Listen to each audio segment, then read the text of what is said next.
Good morning, all. Hope everybody doing good. In our last videos, we seen the how to solve the problems on series resonance. Hope we completed all the series resonance things. Now today in this video I'm going to explain the parallel resonance. Okay. So parallel means we have a many kinds of the circuit, that is RL. RL is in series, C is in parallel. RC in series, L is in parallel. We have a many kinds of parallel circuits. Okay. Out of those many circuits, I selected only one type of circuit, that is RL is in series and the combination is parallel with C. So I'm calling this circuit as a tank circuit. So I'm doing the all my derivation for the given circuit. Okay. So this derivation is valid for the this circuit only. Okay. Fine, guys. We know the impedance of this branch is R plus JXL.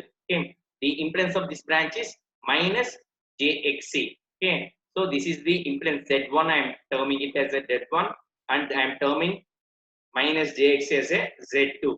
So from this one, for parallel things, it is quite easy to do the derivation with respect to admittance parameters rather than the impedance parameters. That is Y. Okay. So Y1 I am writing as 1 by Z1. That is 1 by R plus JXL. If I multiply with the both the numerator and denominator with R minus JXL, I am getting the numerator as R minus JXL and the denominator as R square plus X square. Okay.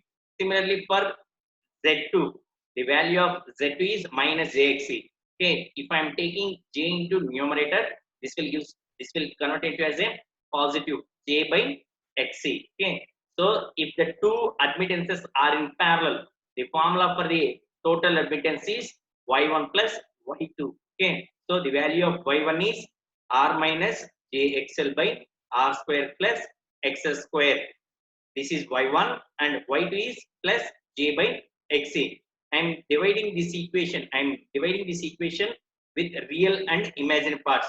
The real part of this equation is R divided by R square plus X square. Imaginary parts having the two things. That is, the first thing is XL by R square plus X square. The second thing is 1 by XC. Okay. So I'm doing those two. Okay. R by R square plus X square. And the imaginary part is this one. Okay. We know that at resonance. Okay.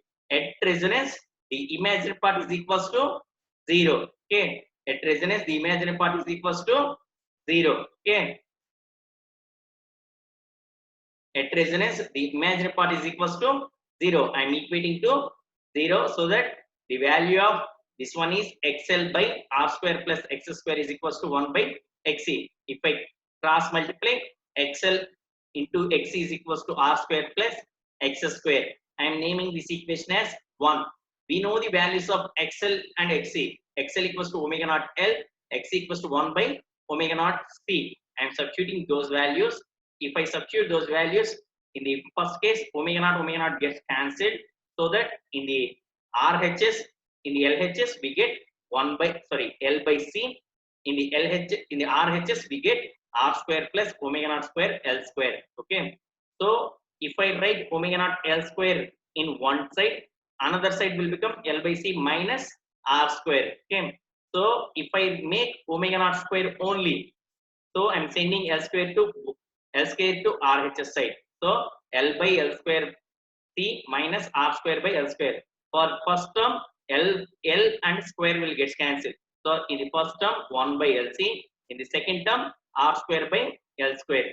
That is what I return. This is what I return. Okay. So from that, I'm writing omega naught. Okay. So for removing this square, I'm making the root of 1 by LC minus R square by L square. Okay. This is the angular frequency. I need the frequency. So that I'm dividing the equation with the 1 by 2 pi. So from that, I'm getting resonant frequency as this one. Okay. For a lower values of R value, okay, this value will become, this R square by L square value will become too small. So I am neglecting this value, so that I am getting F naught as 1 by 2 pi square root of 1 by LC. Okay. So that is what I written, 1 by 2 pi root LC. The same equation, the resonant frequency equation, whatever we get in series resonance, that is what we get for the parallel resonance also. But the thing is, in parallel resonance, the real part of the admittance is, that is, the real part of admittance is r by r square plus x square. That is the dynamic real part of the admittance. Okay, I need impedance. That is, I am reversing that one. It is r square plus x square by r. Okay, in the equation 1. Okay, in the equation 1, r square plus x square is equals to xl into xc. So xl into xc, if I substitute those value, I am getting L by C.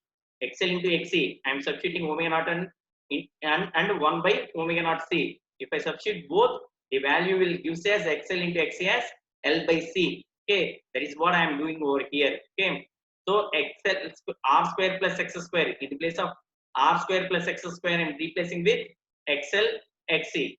Okay, we know the value of XL and XC is L by C. So the impedance, the dynamic impedance is L by C by R, that is L by CR. Okay, and the value of the current at resonance is V by Z. Okay, V by Z. We know the Z value as L by CR, so that the RC will go top side, so that P into RC by L in amperes. Okay, as we know that at resonance, the power factor of the circuit is unity. Okay, the total current drawn from the circuit is phase with voltage always. This is what I represent over here. Okay, at resonance, IC equals to IL sin theta and I equals to IL cos theta. Okay, I am drawing the curves with respect to frequency. In the case of the series resonance, I drawn the curves with respect to impedance. Now I am drawing with the admittance parameters. Okay, so inductive susceptance. Inductive susceptance is the reciprocal of inductive reactance, that is JXL. So that is 2 pi FL. In the place of XL, I am substituting the 2 pi FL. That is, BL is always inverse proportional to frequency, DC is directly proportional to frequency, and resistance is 1 by R. That is, G is always inverse proportional with the resistance. That is what I am drawing the. Okay, so BL inverse, BC directly proportional. Okay, so this is the minimum value of G. Okay, so this is your minimum value of G.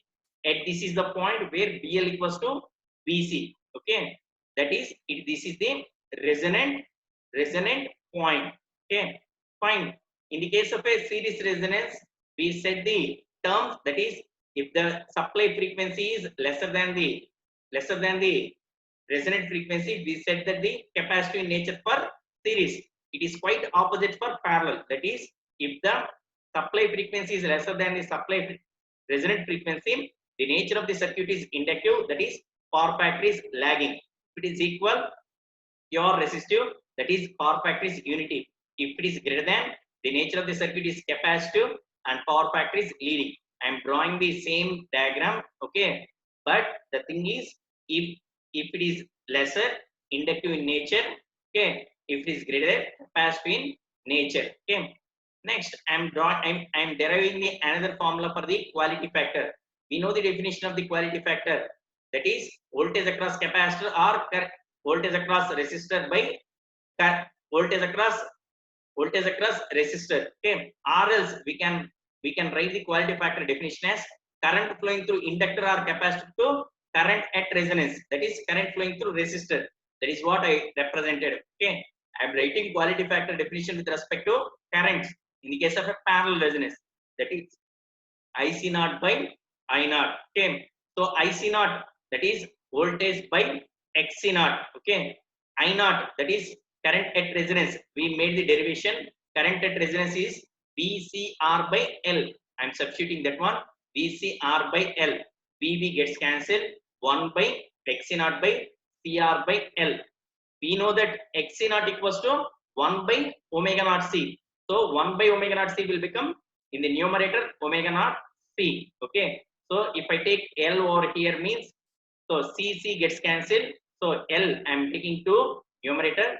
The numerator will become omega naught L by R. Okay. So we know that angular frequency at resonance omega naught equals to 1 by root LC. If I substitute over here 1 by root LC, okay, So the value will become 1 by r square root of L by C. The quality factor which we derived for the series resonance, the same value we are getting for the quality factor for the parallel resonance also.